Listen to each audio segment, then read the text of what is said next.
Bom, boa tarde, pessoal. Prazer falar com vocês. Obrigada pelo convite de estar aqui participando do Movimento Brasil Digital. Eu sou a Beatriz e hoje eu lidero uma área na Suzano chamada de ecossistemas de inovação. É legal eu explicar para vocês o que é ecossistemas de inovação, porque ao longo da minha fala eu vou trazer diversos exemplos de coisas que a gente faz relacionadas à transformação digital. Então, na minha área, a gente tem 5 subdivisões. A primeira, a área de Open Innovation, que faz toda a parceria com startups e cultura de inovação. A área de agilidade, responsável pela governança do nosso portfólio de tecnologia, mindset ágil, e toda a parte de excelência operacional da nossa área de digital. A parte de User Experience e UX UI, onde a gente cuida das interfaces e da experiência dos nossos clientes internos e externos. A área de estratégia digital, responsável pelo roadmap de longo prazo de tecnologia. E a área de letramento digital e gestão da mudança. Eu vou falar bastante sobre letramento digital hoje aqui e a gestão da mudança responsável por que a gente garanta o sucesso dos nossos projetos de tecnologia, não só olhando para a tecnologia, que é parte essencial da transformação, mas também olhando para o pilar processos e pessoas. A Suzano, acho que a maioria de vocês já conhece, maior produtora de celulose do mundo e uma das maiores de papel. Recentemente a gente anunciou a joint venture com a KC, então a gente está cada vez mais avançando na cadeia, olhando para o consumidor final, e papel higiênico é um dos nossos business também. Temos um propósito muito forte de renovar a vida a partir da árvore, e aí de todo esse propósito nós temos um desdobramento em sustentabilidade. Nós somos conhecidos no mundo inteiro pelas nossas práticas sustentáveis e também todo o nosso DNA inovador. E a tecnologia, ela é meio para que essa inovação aconteça. Somos uma empresa muito grande, temos 13 fábricas no Brasil, 2 recentes nos Estados Unidos, portos próprios, mais de 25 mil funcionários próprios, e toda essa empresa só faz sentido avançar e crescer com tecnologia e transformação digital. Quando a gente inscreveu a experiência, a gente quis passar uma visão de que a transformação digital ela é essencial para o crescimento e desenvolvimento da Suzano, bem como ela está presente em toda a nossa cadeia de valor. Por isso, o nome da árvore ao cliente. A gente acredita que a transformação digital ela é essencial para a gente aumentar a nossa eficiência, aumentar a nossa produtividade, reduzir custos e, claro, aumentar a nossa receita. A Suzano, ao contrário de um banco, por exemplo, que o seu core é serviço e é tecnologia, nós somos uma empresa de base industrial, mas a gente acredita muito na tecnologia como um diferencial competitivo. A transformação digital na Suzano, ela já acontece há mais de 6 anos. O movimento começou em 2019. E a gente sempre teve muito claro que a gente queria ser visto como uma área que gera valor para a companhia. E aí a gente tem 4 principais pilares que compõem essa transformação. O primeiro é um portfólio robusto de inovação que envolvem diversas tecnologias. Então, a gente está falando de uso de machine learning, RPA, inteligência artificial generativa, e todas essas tecnologias, elas são desenvolvidas ou internamente por um time de especialistas capaz de desenvolver por toda a cadeia da Suzano, sejam com big techs, fornecedores ou com startups. Então, a gente tem múltiplas tecnologias e diferentes canais de delivery dessas soluções. Todo esse portfólio gerando valor concreto para a companhia, como, por exemplo, a gente vai falar sobre isso nos resultados, mais de 200 milhões de reais de retorno financeiro com esses produtos digitais e projetos. Além disso, a gente acredita muito no letramento digital. Como é que a gente empodera os nossos colaboradores, olhando para as tecnologias do futuro e para essas novas formas de se trabalhar? Como é que a gente garante que esses colaboradores estão aprendendo e disseminando novas tecnologias por toda a empresa? Eu trago mais detalhes do letramento quando a gente for falar de boas práticas. Além disso, nós estamos presentes no ecossistema de inovação brasileiro e mundial. Então, a gente está presente em alguns hubs no Brasil, temos parcerias com empresas e hubs internacionais. Inclusive, montamos um hub digital na China para garantir que a gente está de olho em tudo que é novo e trazendo para o Brasil tecnologias maduras chinesas. E essa presença no ecossistema, ela garante uma parceria ganha-ganha. Ganha a Suzano, ganha a startup, ganha as outras empresas e ganha todo esse ecossistema. A gente também trabalha a cultura de inovação nesse ecossistema, trazendo as pessoas da Suzano para esses hubs, para prototiparem, para fazerem negócios com startups. E claro, eu não poderia deixar de falar sobre o nosso arcabouço tecnológico. Então, à medida que a gente avança na transformação digital, a gente precisa garantir a nossa base, a nossa fundação tecnológica esteja pronta para isso. E para que isso aconteça, nós temos um time de segurança da informação com uma estratégia de cibersegurança de longo prazo, que olha para os próximos 10 anos, todo o nosso plano de evolução que acompanha essa transformação, uma arquitetura de dados robusta para garantir a nossa democratização e o letramento digital da companhia, e uma arquitetura de aplicações que garanta que as nossas soluções se integrem e parem de pé. Aqui eu vou misturar um pouco os temas, tanto da experiência quanto das tecnologias.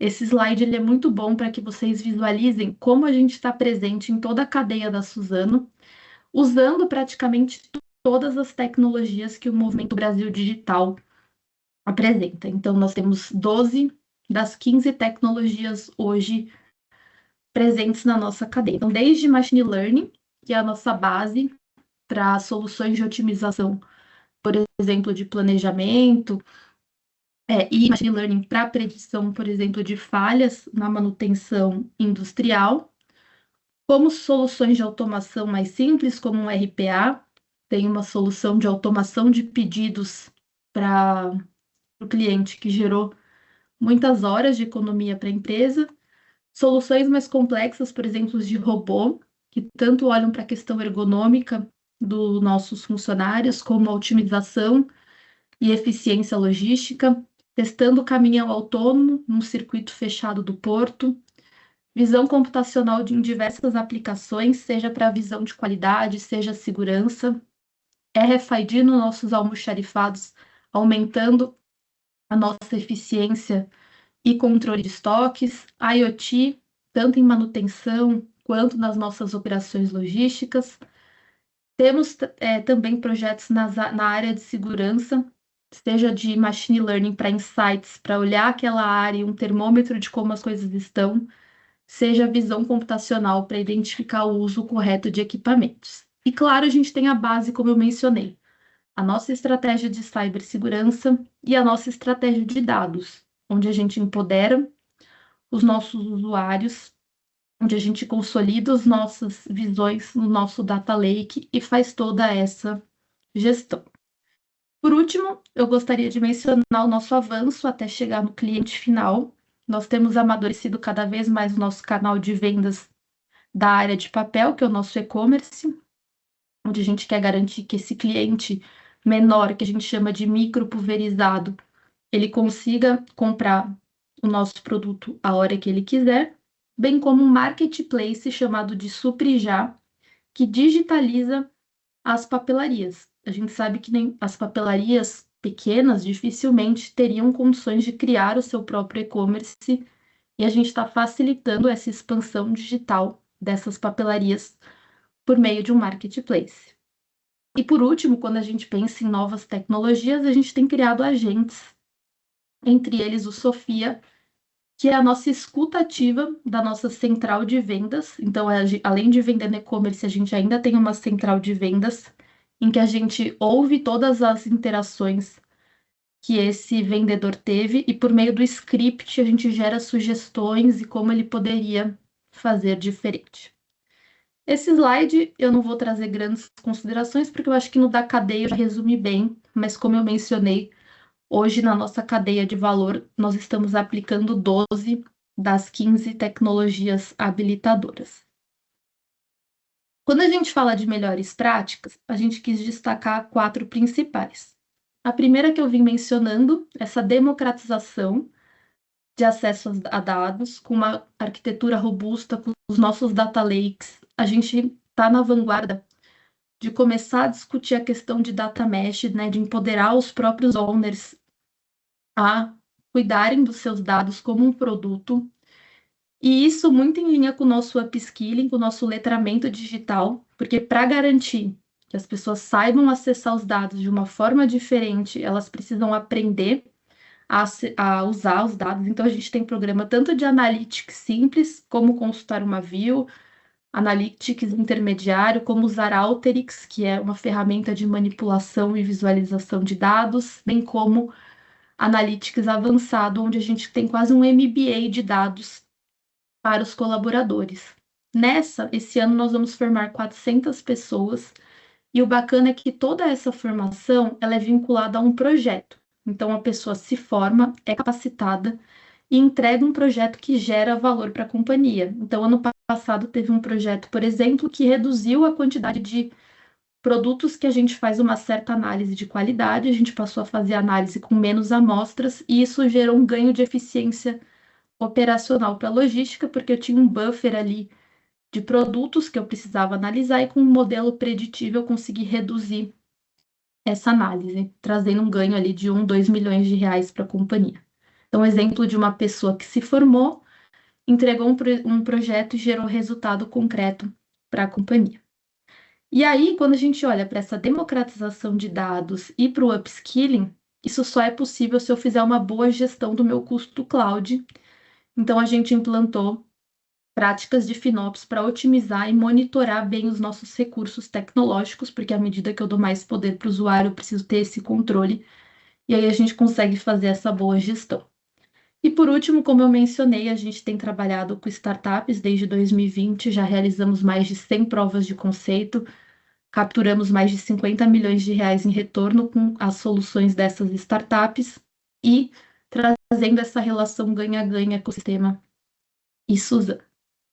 Quando a gente fala de lições aprendidas, a gente escolheu três. A primeira, muito a ver com a inovação e os ciclos de prova de conceito, que é garantir que depois que eu faço uma POC, seja com um fornecedor, com uma startup ou até mesmo dentro de casa, que eu tenha uma etapa de piloto antes de escalar. Porque com a complexidade da operação Suzano, muitas vezes, se eu pulo direto da POC e já assino um cheque para escalar a solução para a companhia toda, tenho muitos percalços ao longo do caminho. Então, a gente começou a implantar pilotos. E aí, a gente faz esse alinhamento de expectativa com a startup de, ó, não é POC direto para escala. A gente vai querer fazer um piloto, testar melhor. Isso ajudou a reduzir riscos técnicos dos projetos e garantiu a melhor adoção pelos nossos usuários, pelas áreas de negócio. Outra lição aprendida que nós tivemos ao longo do tempo é a importância da gestão da mudança.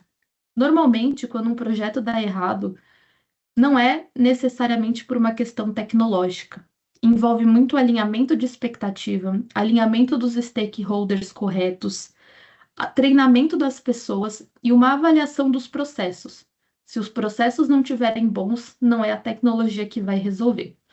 Nós tivemos recentemente um projeto chamado de almoxarifado digital que eu mencionei, que passou por esse problema, e a gente percebeu que nada mais era do que alinhar muito bem todos os stakeholders, todas as áreas envolvidas, treinar bem as pessoas e fazer modificações no processo. E aí o time de gestão da mudança entrou para atuar e em pouco menos de um mês nós revertemos toda a situação que esse projeto passou. E por último, garantir que os ganhos estejam sempre tangíveis, visíveis e alinhados com as áreas envolvidas. Porque a gente precisa aumentar sempre a percepção de valor daquelas iniciativas que a gente está entregando, porque elas têm um custo, seja da nossa mão de obra interna, seja dos nossos fornecedores, e nós queremos ser vistos como uma área que gera valor para o negócio, e não uma área de tecnologia que tem apenas uma geração de custos para a companhia. E aí, falando em resultados, esse é o nosso ganho acumulado nos últimos 5 anos. Pela nossa metodologia, a gente sempre vai acumulando ganho à medida que os produtos vão se desenvolvendo e ganhando novas features. E aí vocês conseguem ver a evolução ao longo dos anos, somando mais de 500 milhões de reais e alguns exemplos de projetos que moveram o ponteiro da empresa como TOR, de alocação de vapor nas turbinas geradoras da indústria, o Snoopy, que é uma solução de otimização de planejamento para celulose, e o nosso Stara, que é o nosso robô de automatização e cotação dos nossos MROs. Então, exemplos de projetos que geraram ganho. Quando a gente fala de desempenho, eu já vim mencionando ao longo da apresentação, mas a gente tem aumento de produtividade, redução de troubleshooting, eficiência logística, projetos de manutenção que aumentam a disponibilidade dos nossos ativos. Então, realmente, a nossa revolução vai da árvore ao cliente. Quando eu penso em planos futuros, a gente tem muito claro que a gente quer continuar perseguindo resultados concretos, movendo o ponteiro da empresa e levando ela em outro patamar, seja com a experiência do cliente, então cada vez mais olhando para os nossos clientes externos e para a experiência deles, olhando para as interfaces das nossas soluções por meio dessa experiência, usando agentes que agreguem valor e tomem decisões, né, que gerem ações que aumentem a nossa produtividade, avançando na nossa estratégia robusta de dados e de cyber, que está projetada, agora precisa executar e sempre melhorar, garantindo a escalabilidade do nosso movimento. Como somos uma empresa de base industrial, não podemos deixar de falar da manufatura do futuro, então como é que a gente tem cada vez mais aumentado a eficiência operacional na indústria, com alto grau de automação e de tecnologias digitais, e continuar a questão do letramento, porque a gente sabe que um time de tecnologia ele nunca vai crescer proporcionalmente ao que a empresa vem crescendo. Então, eu preciso dar esse poder, né, esse empoderamento e essa autonomia com governança para que esse usuário, esse colaborador aprenda, se desenvolva e tenha novas formas mais eficientes de se trabalhar.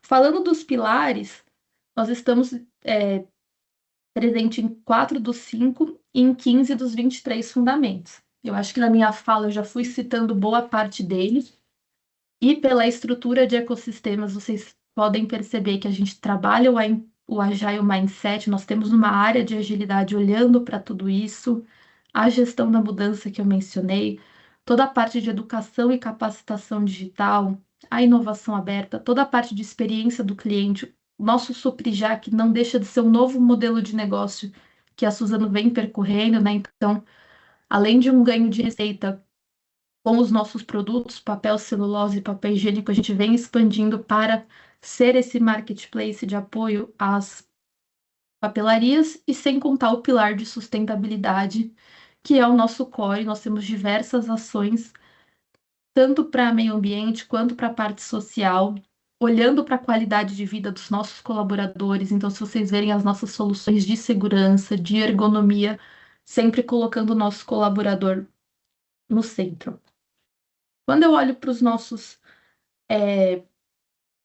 para os pilares, né, para os eixos digitais, nós também estamos presentes em 7 dos 9. Acho que na minha fala também eu fui mencionando boa parte deles. Pesquisa, desenvolvimento e inovação é o core da Suzano. Nós temos um time robusto de P&D que usa a tecnologia como meio para avançar em pesquisas de novas formas genéticas de plantar o eucalipto, como que a gente usa biotecnologia, enfim, nós temos diversas pesquisas usando tecnologia, a conectividade como meio, seja pelos apps da nossa cadeia de valor que eu mencionei que a gente tem utilizado, a conectividade na floresta como habilitadora para diversas soluções, nossa própria evolução internacional, onde a gente tem expandido toda a nossa empresa, e a economia baseada em dados, sem dúvida, algo importantíssimo, como eu vim mencionando, a democratização do acesso e do uso de dados, não só pela área de tecnologia, mas por toda a companhia, para mim, é algo que a gente, de fato, tem inovado e trazido à vanguarda para o movimento de transformação. E, por último, quando eu olho para os pilares ESG, nós temos todos eles muito bem delimitados. Então, algumas empresas que a gente tem trabalhado, Cubo Itaú e Novabra, que são hubs de inovação, alguns exemplos de startup. Quando a gente olha para meio ambiente, nós temos soluções tecnológicas ajudando. Então, um exemplo é a startup Marvin Blue, investida pela Suzano Ventures, que vem trabalhando numa solução de estresse hídrico, olhando para água e solo, como que a gente toma melhores decisões baseadas em dado. E quando a gente olha para a governança, todos os nossos controles usando tecnologia, então a gente tem uma solução tecnológica para indicadores de sustentabilidade que tem sido desenvolvido, toda a parte de ocorrências e acidentes em segurança, como a gente também tem controlado isso com tecnologia, e até mesmo nós temos uma solução tecnológica que conecta a Suzano com entidades e ONGs em que a gente atua muito no nosso pilar social ali. E aí a gente tem uma tecnologia que faz essa conexão. Então, em resumo, ESG está no nosso core. A tecnologia tem ajudado a gente a avançar nesses pilares, bem como em toda a cadeia da Suzano.